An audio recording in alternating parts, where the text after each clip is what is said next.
ലളിതാ സഹസ്രനാമം രചിച്ചിട്ടുള്ളത് വശിന്യാദി വാഗ്ദേവതകളാണ്.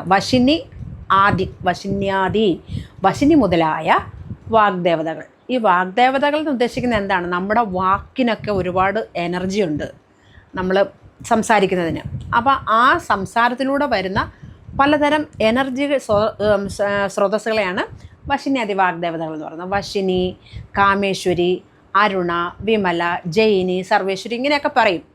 ഓരോ ഭാവങ്ങൾ ഉണ്ടാക്കുന്നത് നമ്മുടെ സംസാരത്തിലൂടെ നമ്മളുടെ ജീവിതത്തിലേക്ക് പ്രോസ്പെരിറ്റി കൊണ്ടുവരാനും പിന്നെ നമ്മൾ സന്തോഷം ജനിപ്പിക്കാനും ഒരാളെ മോട്ടിവേറ്റ് ചെയ്യാനും ഇങ്ങനെയൊക്കെ ഉള്ള വാക്കുകളെ കൊണ്ട് നമുക്ക് അങ്ങനെയൊക്കെ സാധിക്കത്തില്ലേ? അപ്പോൾ അതിനെയാണ് ഈ വശിന്യാദി വാഗ്ദേവതകൾ എന്ന് പറയുന്നത്. വശിന്യാദി വാഗ്ദേവതകളാണ് ലളിതാ സഹസ്രനാമം ആദ്യമായി രചിച്ച് ചൊല്ലിയത്.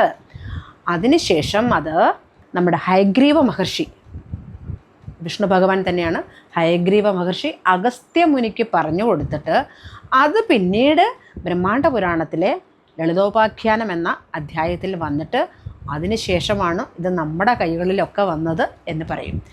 അപ്പോൾ ഇത് ലളിതാ സഹസ്രനാമത്തെക്കുറിച്ച് അറിയുമ്പോൾ ഇതിൻ്റെ ഛന്ദസ് എന്താണെന്ന് വെച്ചാൽ അനുഷ്ടുപ് ഛന്ദഃ എന്നിതിൻ്റെ ന്യാസത്തിൽ പറയുന്നുണ്ട്. അനുഷ്ടുപ്പ് എന്ന് പറഞ്ഞാൽ അതൊരു മീറ്ററാണ്. അതായത് ഓരോ വൃത്തങ്ങളെക്കുറിച്ച് പറയത്തില്ലേ, നമ്മൾ പണ്ട് പഠിച്ചിട്ടുണ്ടല്ലോ വൃത്തങ്ങൾ. അത് അനുഷ്ടുപ്പ് വൃത്തത്തിലാണ് അല്ലെങ്കിൽ അനുഷ്ടുപ്പ് ഛന്ദസ്സിലാണ് ഇത് രചിച്ചിട്ടുള്ളത്. അതായത് ഒന്നും കൂടി വിശദമാക്കിയാൽ ഒരു വരിയിൽ 16 അക്ഷരം, 2 വരിയിലും കൂടി ഇപ്പം ശ്രീമാതാ, ശ്രീ മഹാരാജ്ഞി, ശ്രീമൽ സിംഹാസനേശ്വരി, ചിദഗ്നികുണ്ഡ സംഭൂത ഇങ്ങനെ നമ്മൾ ചൊല്ലിപ്പോകുമ്പോൾ 2 ലൈൻ കൂടുമ്പോൾ 32 അക്ഷരം വരും. അതാണ് അനുഷ്ടുപ്പ് ഛന്ദസ്. ഈ ഛന്ദസ്സിലാണ് ഇത് രചിച്ചിട്ടുള്ളത്. നമ്മളിത് ചൊല്ലുമ്പം ഈ ഛന്ദസ്സിൻ്റെ മീറ്ററിൻ്റെ ആ ഒരു സ്പീഡ് നമ്മൾ മെയിൻറ്റെയിൻ ചെയ്ത് ചൊല്ലുവാണെന്നെങ്കിൽ കുറച്ചും കൂടി നമ്മുടെ ശരീരത്തിന് അത് നല്ല പ്രയോജനം ചെയ്യും. ഇടയ്ക്ക് നിർത്തിയും പിന്നെ ഇടയ്ക്ക് ഇഴഞ്ഞും അല്ല അങ്ങനെയൊന്നും ചൊല്ലാതെ ഒരു നല്ല താളത്തിൽ ഒരു നല്ല എനർജിയിൽ ഇത് ചൊല്ലി പഠിച്ചാൽ കുറച്ചുകൂടി നമ്മുടെ ശരീരത്തിനും മനസ്സിനും അത് വളരെ പ്രയോജനപ്പെടും. പിന്നെ ഇതിൻ്റെ ഒരുപാട് ഫലശ്രുതികൾ നമ്മുടെ ഈ ലളിതാ സഹസ്രനാമത്തിൻ്റെ ചില ബുക്കിലൊക്കെ നമ്മൾ വായിച്ചാൽ മനസ്സിലാകും.